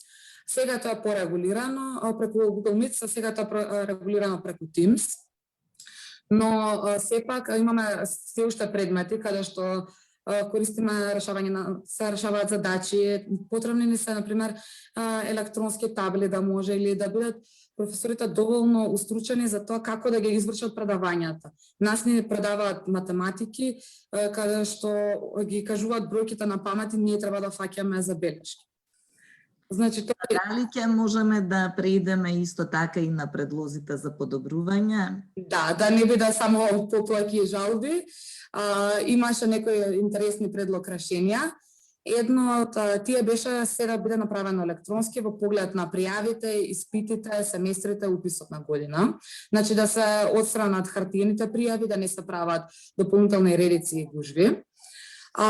Примерот имаме предлог за да имаме студенти ментори, советници и помошници, кои ќе ги водат студентите низ целиот образовен процес. Ова е пример кој го земавме од мој другар од Германија, каде што на факултетите таму има студенти од 4-та година, каде што се задолжени за секој смер да ги водат студентите во поновите генерации низ целиот административен процес, низ целиот образовен процес, како да се пополнуваат пријави, кои материјали им требаат, каде се наоѓаат канцелариите на професорите и така натаму. Исто така сметавме, сите смета, и администрацијата, и наставниците, и студентите, дека треба да се зголемат роковите за уписи, заверки на години за пријавување. Една од идеите беше да се постават електронски табли каде што на факултетите, каде што ќе има прикажано распореди, каде што ќе има прикажано колоквиумски недели, испитни недели, кои пријави треба да се пополнат и така натаму. Исто така имаше идеја да се направи мапи на факултетите за да електронски, значи на тие инфотабли, каде што студентите можат полесно да се снаоѓаат во барање на кабинетите, простори и така натаму. Во поглед на административните услуги сметавме дека може да се олесни многу работата доколку се ставаат посови за плаќање со картички на шалтерите, дека треба да се направи доработка и усовршување дефинитивно на најно системите. Имавме идеја да се направи мобилна апликација каде што ќе стигаат нотификации на студентите за сите распореди кои ќе излезат во поглед на запишување на семестри, распоред за колоквиуми, за испити, да има електронски пријави таму кои може да се пополнат, директно се префрлат најно системите. Исто така имавме идеја да има пристап до книгите од библиотеките во електронска форма. Кога ќе одиме во библиотека на факултетите, имаме 20 книги, ние сме 200 студенти. Немаме сите пристап до тие книги. Доколку се во електронска форма, првично ќе се овозможи на многу поголем број на студенти да имаат пристап до тие книги, а второ ќе се намали уништувањето на животната средина и печатање на хартија на потребно. Се ова мислиме дека ќе донесе до поголема транспарентност и еднаков третман на сите студенти, дека ќе се намали документацијата, дека ќе се намалат административните процедури, па и сите нервози, редици и гужви кои се создаваат на факултетите, дека ќе се униформира административните услуги од аспект кај што ќе се намалат и трошоците и се ова ќе биде дигитализирано и современо, иновативно и ќе биде во корист на сите. Ви благодарам, се надевам дека нешто од ова ќе се примени, дека ќе се подобри за идните генерации и ние више завршуваме. Благодарам, Дена, благодарам за сите студенти, за сите професори вклучени во ова наше истражување. Во следните чекори што ќе ги направиме, ќе ги доставиме во хартија форма предлозите, како еден полиси бриф до факултетите, ќе ги испратиме до министерствата, до ректоратите и се надеваме дека ќе има слух и ќе се подобри пристапот на студентите, бидејќи слушајќи ја Дена се присеќаваме на наше време, па во некоја рака од прилike состојбите не се многу одминати, иако поминале многу години од кога ние сме биле студенти. И доколку ако дигитализацијата е важна работа, се разбира, а младите и како што видовме корисниците најмногу на дигитални услуги се младите, сигурна сум дека треба да биде еден од приоритетите дигитализација на факултетите. Од тука, доколку сака некој да се вклучи во дискусија, ве молам повелете, денова беше инспиративно, во спротивно, или доколку министерката има нешто да каже, во спротивно таман професорот Боро доаѓа одлично веднаш после министерката, да видиме што се случува на факултетите и може ли да има унапредување во овој дел. Министар ке повели. Благодарам Дина за јасните препораки. Ова е потсетување само колку е значајно да се модернизира високото образование. Јас сум сигурна дека и универзитетите ќе го следат примерот на Министерството за образование и наука во делот на дигитализација, осовременување на сите процеси кои што се значени за студентите. Имаме сигурно преклучени тука професора и Боро е тука, кој што и ќе може да покренат иницијатива. Сепак Министерството ја почитува целосно автономијата на универзитетите. Секаков друг тип на поддршка, секако стоиме на располагање да ја дадеме кон универзитетите, но значено е да ги препознаат потребите на младите и на студентите. Благодарам, министарке. Боро, право кон вас. Значи, кога го правевме ова истражување, свативме дека Финки е еден од факултетите каде што добро се одвива целиот овој процес на пријавување на испити и дигитализацијата има своја примена. Од друга страна, останатите факултети не го следат овој чекор со времето. Свативме, јасно ни е, дека веднаш наидуваме на законски пречки, зошто сепак ова не може да биде толку брзо. Секако ќе ви кажа дека мора да има и архива, мора да има и хартиена документација, но еве слушајќи ја приказната на еден студент, дали може да не кажете, Финки, како може да помогне во целиот овој процес на напредување на IT системот и воопшто во дигитализација на високото образование? Повелете. Благодарам, Неда. Почитуван заменик амбасадор на Обединетото кралство, почитувани министри, почитувани представници на СИГМА и на ЦУП и почитувани колеги. Благодарам за поканата и можноста да учествувам во оваа панел дискусија и секако на соработката која што имавме изминатите месеци. Да започнам со последното што беше изложено. Секако Финки тука е некаков предничи во сервисите, во дигитализацијата на сервисите во високото образование и ние се трудиме да ги наметнеме тие наши добри пракси на останатите членки на Универзитетот Прецен Науким. Можем да изнесам една добра вест дека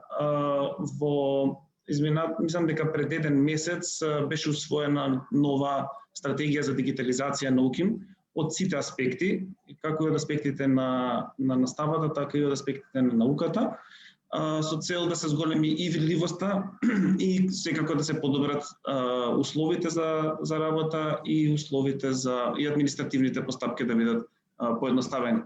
Во делот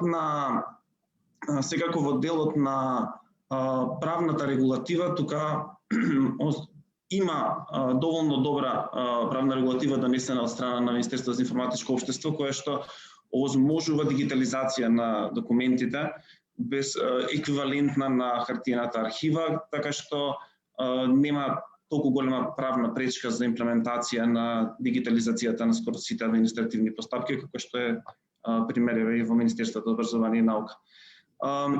Ќе работиме напорно, навистина напорен беше период изминатата година и повеќе. Ние имавме на ниво на УКИМ една стратегија со околу 20 на 30 на електронски сервиси уште пред 4-5 години. Дел од нив се имплементира, дел остануваат до имплементација и сега се дополнуваат и ревидираат со последната стратегија. Верувам дека набрзо и ќе ги добреме овие најгорливи моменти на, како што ги спомна Дена, на пројавување на гужви, на шалтери, без нехартиено работење и така натаму, кои што ќе бидат заменети со дигитална форма. Од аспект на дигитализацијата на сервисите и на општеството не имам што многу да додадам на претходните говорници. Секако трансформацијата кон дигитално општество е неминовна, Секако за добра имплементација потребни се стратешки пристап, координирани активности, добра соработка помеѓу институциите, каде има потреба промена на регулатива, ја секако клучни за целиот процес се човечкиот капацитет на институциите. Сметам дека имаме добра основа и добри темели за брз развој на нови корисни електронски сервиси. Секако развојот на електронски сервиси во Министерството представуваше предизвик, пред се тоа што го прикажа Мартин, на развој на адаптивен систем кој ќе го осмежи процесот на дигитализација да биде многу полесен и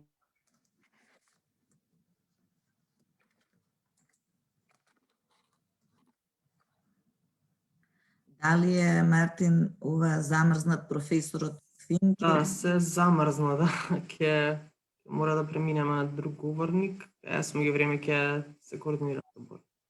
Да, додека се врати професорот, јас тогаш би го прашала еве представникот на Сигма Кајдо, како ви се гледа и каков е првиот впечаток на сево ова што сме го сработеле до сега во однос на дигитализација на услугите. Сигма често пати не оценува во однос колку Македонија напреднала во многу области од нашето работење во менеджмент и управувањето. Јавните услуги се една од тие области. Меѓутоа, она што е карактеристично е дека оценката секогаш била добра во однос на дигитализацијата на услугите насочени кон бизнисите, а критична кон услугите кои што се насочени кон граѓаните. Па еве се обидовме Кајдо да направиме нешто во услугите насочени кон граѓаните. Да, се вратив јас малку на нешто во бежичната мрежа. Така е, да. Иронијата е секогаш најголема кога станува збор за професорот Финки, каде што попушта системот. Но добро, Кајдо, извините, молам ова прашање да размислите малку на ова прашање, да се вратиме на професорот околу дигитализацијата на овие услуги. Да. Секако, мислам дека тука застанав, од голема важност е внатрешниот капацитет и желбата на институциите за имплементација на дигиталните сервиси. Клучен елемент во целата алка на успешност е поддршката внатрешна во институциите и желбата тие да се променат во делот на дигитализацијата, бидејќи дигитализацијата сама по себе е подлежна на отпор, внатрешен отпор, кој навистина треба добро да се менаџира. Во овој аспект, Министерството за образование и наука и Министерството за информатичко општество и администрација беа потполно подготвени и нивниот вашите капацитет е висок и стратешката определба за дигитализација е на високо ниво, што доведе до брз, успешна имплементација на процесот на дигитализација. Да, ви благодарам, но еве како уште едно прашање две за вас, како да изградиме култура за дигитална трансформација воопшто кај нас во земјава, за малку голема употреба на овие дигитални технологии во сите сфери. И уште сакав да прашам, овој пристап кој што го направивме низ оваа дизајн тинкинг методологија, велам од Универзитетот од Станфорд, од Америка, превземена, за која што ЦУП се оспособи, па можеме да ја примениме и во други прилики, бара ко-креација на услуги. Тоа е еден од клучните сега дискусии во земите на Западна Европа, особено во Естонија, многу применлива методологија, каде што не се поаѓа од тоа што мислат експертите и што мислат институциите за начинот на кој што треба да се дигитализираат услугите, туку што мислат главните корисници, како што се еве студентите, професорите, самата администрација. Поаѓајќи од тој систем, бара една добра подготовка предходна за тоа како да направиме нешто што е поприменливо за граѓаните. Колку ова се користи кај вас во работата и еве колку го користавме и сега во делот на подготовка на овие услуги во Министерство за образование? Да, секако развој на нови услуги има многу голем капацитет, како што напомна, има кај граѓаните. Секако граѓаните како предлагачи во разни форми треба да бидат вклучени во зголемување на квалитетот на услугите кои што ќе ги даваат институциите. Меѓутоа, во изминатите неколку месеци природата на услугите кои беа имплементирани беа веќе етаблирани и веќе беа добро дефинирани во Министерството, што немаше простор, дали и секако и поради краткиот временски период, немаше простор да бидат процесот отворен. Секако тука Министерството за информатичко општество го води процесот на отворено владино партнерство, каде што граѓаните навистина се вклучени и можат да бидат вклучени во предлозите и во имплементацијата на разни проекти. И мислам дека таа е вистинската платформа преку која што треба да бидат воведувани вакви нови сервиси, нови услуги и промена на постоечките да бидат по-корисни, полесни, поефикасни. И последно, професоре, колку е отворен диалогот во однос на тоа кои се побарувањата помеѓу институциите, академијата, приватниот сектор во однос на овој дел на дигитализација, дали има потреба за воспоставување на некаков форум во кој што ќе се разговараат овие стратешки приоритети, бидејќи велам неминовно оваа нова реалност наметнува се по-динамичен дел во делот на дигитализацијата. Како може да се унапреди оваа сфера? Па вака, секако IT секторот во државата е навистина подготвен да ги поддржи процесот на дигитализација. Наистина голем број на софтверски компании работат на домашниот, а пред се на странскиот пазар и наистина на високо професионално ниво ја извршуваат својата задача. Секако соработката помеѓу приватниот сектор, академијата може да биде на различно ниво. Еден е преку технолошки трансфер на знаење, заедна соработка, апликација на меѓународни проекти, кои што веќе се пример во изминатиот период. Конкретно од аспект на Thinking ние имаме стратеговно еден активен проект каде што токму работиме на продолбочување на оваа соработка помеѓу компаниите и факултетот со цел да се развие центар на извънредност за пресметување со високи перформанси, анализа на големи податоци и вештачка интелигенција која што ќе зголеми идната соработка меѓу компаниите и за развој пред се на иновативни решенија. Тука исто го поддржувам последниот повик што беше на Фондот за иновации каде што даде токму поддршка во таа насока за вклучување на зголемување на соработката помеѓу компаниите и академската средина со цел да се искористи тој потенцијал и капацитет кој што истражувачите го имаат за да помогнат во дефинирање на нови процеси, нови решенија и така натаму. Од гледна страна на IT, светот сметам дека академијата може да и веќе нуди помош на пред се институциите во насока на поддршка на дигитализацијата, бидејќи, како што спомнав, капацитетот на институциите е важен во развојот на добри квалитетни сервиси и тука може секако академската средина да се вклучи, веќе е вклучена во многу институции, да потпомогне на некој начин застапувањето на интересите на институциите во насока на градење на подобри сервиси, како може подобро да се направат работите, бидејќи свесни сме дека институциите имаат недостиг од IT кадри кои што би можеле да го понесат тој товар од за нас познати причини. Така што во насока на форумот секако дека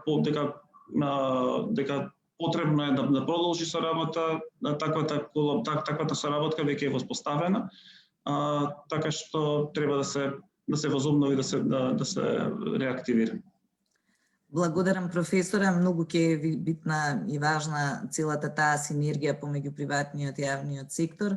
Велите академијата ќе помогне, ве молиме на останатите институции да ги подобрат своите процеси, ве молам да не заборавате академијата да си помогне сама на себе врз целото излагање кое што го имаше дена и студентите и професорите со кои што се соочуваат, би било добро и од таму да се почне како прв чекор, па потоа и на останатите институции.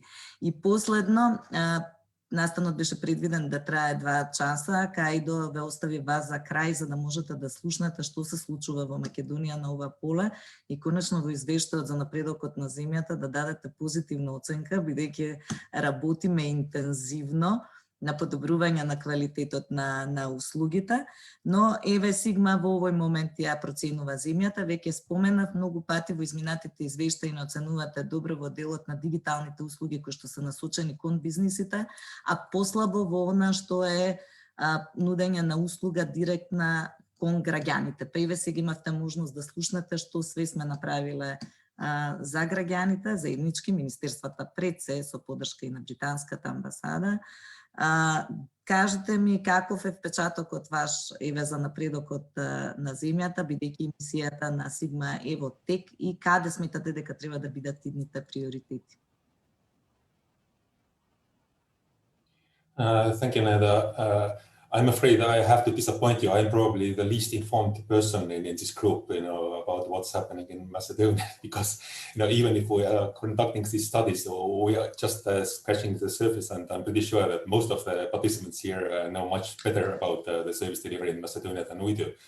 But still, thank you very much, Neda, for giving me the opportunity to be part of this really distinguished panel. And looking at the members of the panel who have stayed here for already more than 90 minutes, it really looks like digital agenda is a high priority for the government in Macedonia. You have been able to keep the ministers here for such a long time, so it must be an important topic. And maybe before starting answering your question, just a quick introduction of Sigma, because most of the participants probably don't know us that well, because usually, even though we are very active in Macedonia and always have been, we're usually working in different types of institutions. It's mostly center of government, and then this kind of institutions that provide horizontal services for the rest of the government. So we are basically on a daily contact with people from MISA, people from Minister Shakiri's team. We work a lot with the Minister of Finance, with the General Secretariat, with public procurement institutions and organizations like that. And we rarely go into sectorial policies like education. So that's why it was extremely interesting for me to hear about these developments in your sector, even though in OECD we have studied also education area.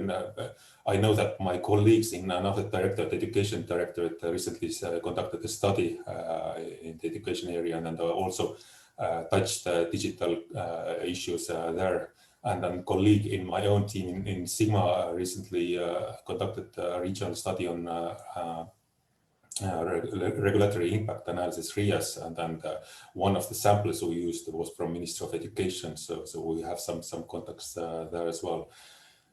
And then our aim is to mainstream kind of public administration or public governance related issues also in the sectorial policies, because it's not sufficient if we only have people in these central institutions listening to us. It's actually where these public administration reforms are implemented in sectorial ministries and agencies. So again, I'm really glad to be part of this discussion.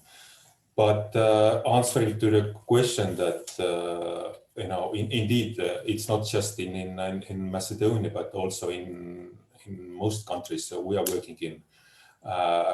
We have seen that in the first order, these digital services are developed for businesses, it's probably even easy to understand why it happens. Businesses pay a lot of taxes. Probably businesses are better organized. There are less of them than physical persons, and they are more homogeneous groups, so it's easier to deal with them. So, and that's probably why services get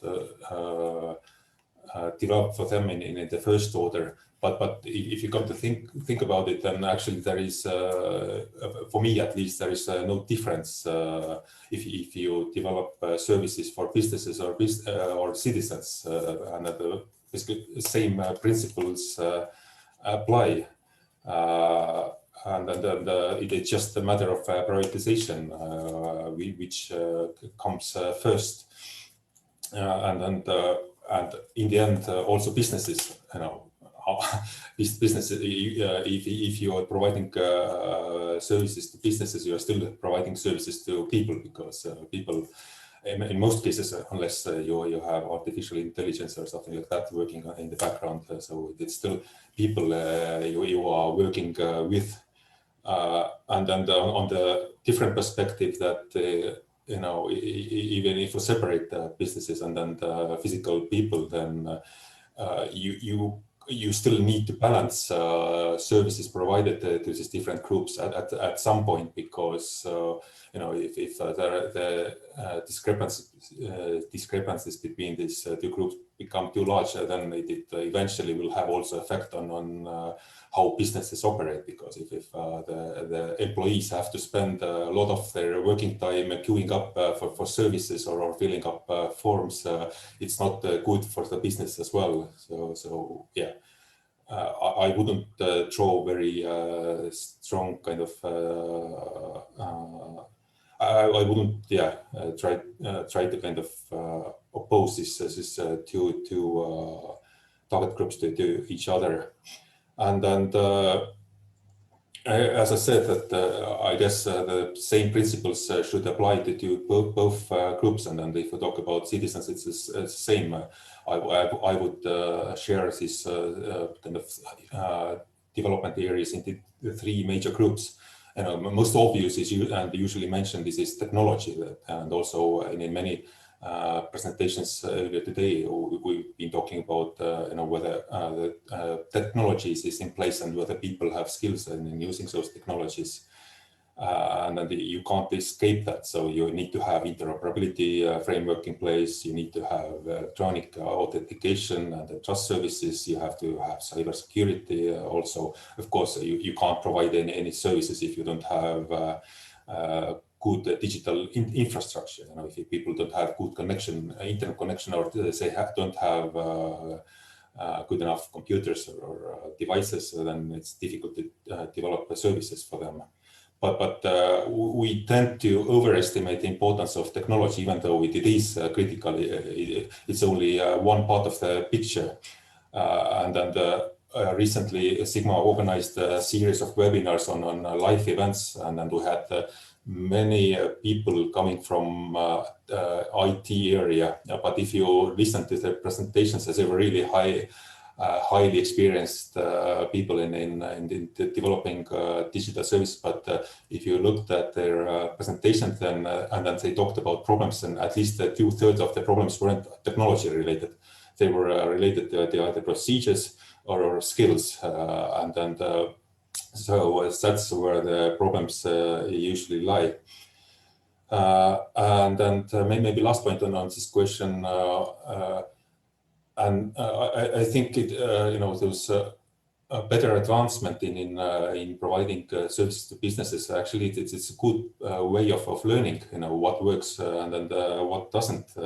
As I said, that same principles apply also to services applied to citizens. So it would be really useful to learn what makes those services good, and how they were actually developed, what were the main success factors or prerequisites, and try to apply them also to the services provided to citizens. So yeah, that's my long answer to your first question.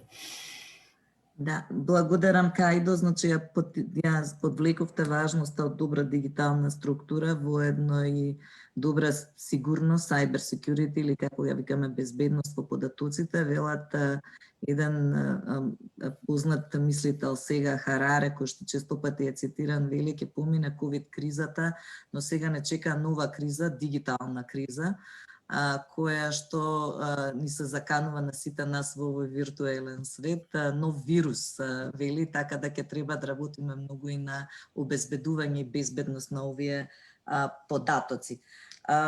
Она што би сакала да прашам, често пати Сигма исто така потенцира дека не се важни само дигиталните услуги, туку се важни и другите административни услуги, односно нивна симплификација, дури и оние кои што лице во лице се даваат, и симплификација на процедурите и намалување на документацијата. Како го следите овој проблем, како го гледате и каде може да се подобриме во овој аспект? Again, like I said, in case of services provided to businesses or citizens, it's the same with physical services and administrative services. I guess the same principles apply there as well. And in OECD, we are promoting quite heavily this notion of digital by design. It's kind of a further development of earlier concept of digital by default, and in digital by design, it's not actually important, what are the channels you are eventually going to provide those services through, but the processes themselves need to be aligned with this, the digital requirements. So. There's definitely no point, or actually it's even dangerous to digitalize analog services or services which are not simplified or thought through or prepared for digital provision. And this is a problem we see quite often in our work in Sigma. Just some examples, like the, in some countries, they have human resources management information systems in place, but in the background there are still papers that matter. So the information system is there, but people still are moving papers from one office to another, and then the processes are still analog, and the potential of this information system is maybe used for I know up to 5%, and rest of it is just sitting idle. Or in our assessment, we're working in another country recently, you heard that there is a land register or cadastre digitalized. It's accessible through interoperability framework, but still people who are applying for construction permit have to bring notarized papers. So we ask why. We don't understand why is it the case, and the reason is not again in the technology, but on the underlying processes. So yeah, no point of digitalizing inefficient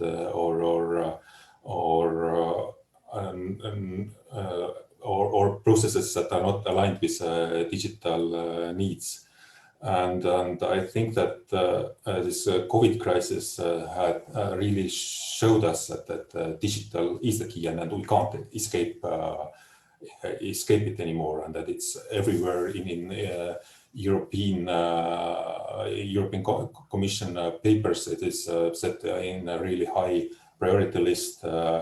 But we have to keep in mind that the COVID crisis also showed us quite clearly the limitations of digitalization, that still everything can't be done digitally. And I guess, education area is the best example. There are things that you can do digitally, and then there are things that you can, but maybe shouldn't do fully digitally, especially if we talk about teaching job. And so you have to make clear, which parts of the process you need to digitalize. But still, also in education process, or education service, although I struggle saying or defining education as service. This is something much more than service, and it's one of the kind of main reasons of governments being in place. But still, if we analyze education as a service, and you also have this kind of front office and back office, and then the front office would be, direct contacts with, or basically this kind of teaching students or dealing with parents, and then you have a lot of work done in the back office or outside the classroom. And then I guess for those services done outside the classroom, most of it can be digitalized, and then we heard a lot about earlier from the presentations that actually there is a lot of work ongoing in this area, and then I was really happy to hear about it. And here I think where you can really make a difference, freeing up teachers and people working in education service time for important stuff.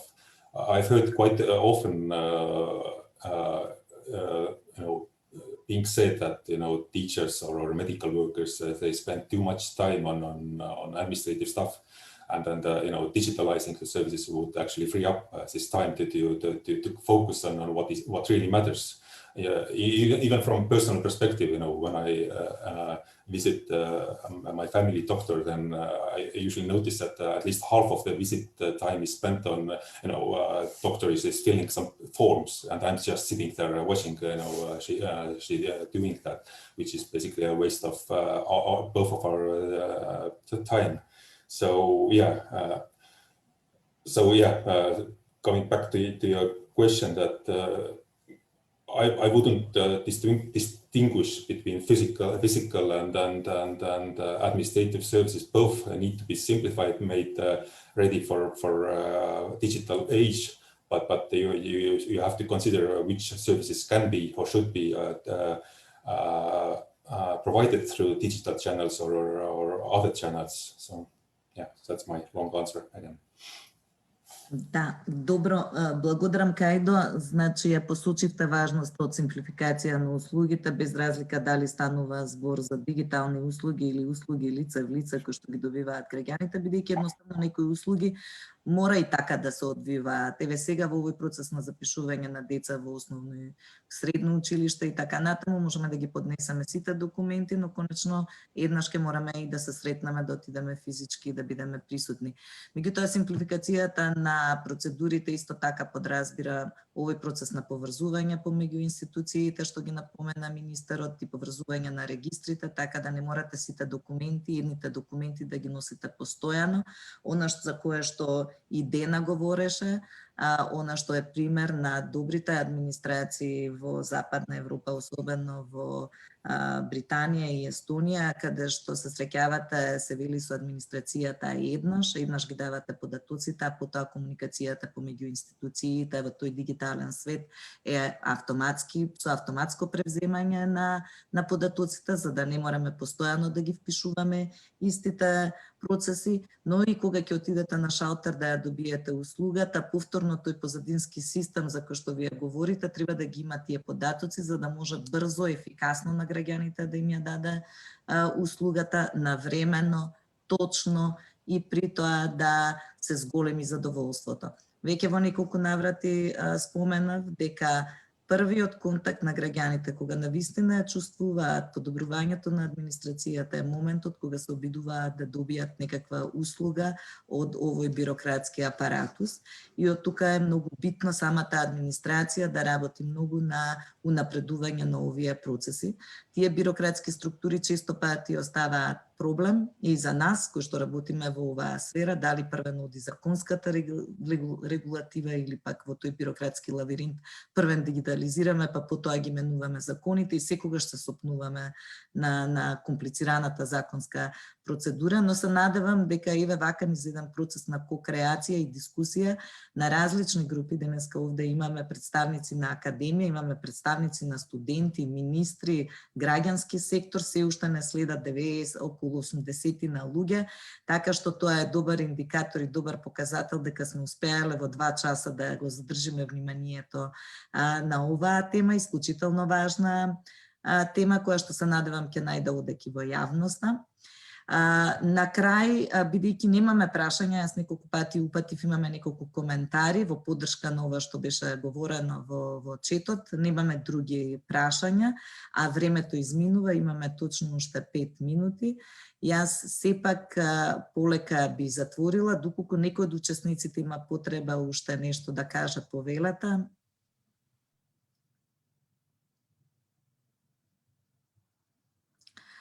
Доколку не, во тој случај мислам дека ги исцрпевме сите содржини, би ми било тешко да сумирам се, меѓутоа еве неколку клучни работи на кои што би се осврнала, а тоа е дека дигитализацијата ќе е исклучително важна и сега во услови на криза и во иднина, унапредувањето на дигиталната писменост и трансформација, дигиталната трансформација на јавната администрација ќе биде исклучително важна. Услугите кои што се нудат и кои што треба да се симплифицираат, треба да бидат еднакво достапни за граѓаните и во делот на физичките, и преку физички пристап, но и во дигитална форма. Веројатно едно од клучните прашања за кое што разговаравме и неопходно е да се зголеми искористувањето на услугите од страна на граѓаните и да се подобри, да се насочи фокусот кон нив и кон подобрување на нивната дигитална писменост, понатаму да се продолжи со инвестиции во дигитализација, да се идентификуваат клучните услуги за граѓаните во нивниот животен тек и да тие фокусот се стави на нив. Многу е битно да се има предвид, како што рече и заменик амбасадорот, дека на овој начин градиме едно поотпорно општество, дека градиме можност за справување и со корупцијата како еден сайд ефект на овој начин, како една дополнителна додадена вредност од овој процес на дигитализација. Исклучително битно е дигитализацијата да биде насочена кон младите, тие се најголеми корисници, тие треба да се на прво место, така да студентите, универзитетите ги повикуваме, упатуваме апел да навистина ги модернизираат своите процеси, да обезбедат за студентите што подобри услови за учење, подобри услови за пристап до библиотеки и помалку административни и бюрократски процедури. Уште еднаш благодарам многу на сите ученици, на министерката Мила Царовска, на министерот Иетон Шакири. Ви благодариме, остануваме во комуникација и се надеваме ќе имаме можност да развиеме уште неколку услуги. Огромна благодарност, учиме од најдобрите во овој дел од владата на Велика Британија. Благодарам до заменик министерот, се надевам поддршката ќе продолжи во овој правец. Мартин, огромна благодарност што целиот овој проект го направи да биде успешен и го заокружи вака преку засилена координација со сите страни, на Академијата благодарност, на професорот Боро Јакимовски и за поддршката на системот. И се надевам дека ќе бидете вие следниот гласноговорник и прв да речам, клучна точка во подобрување на услугите на факултетите.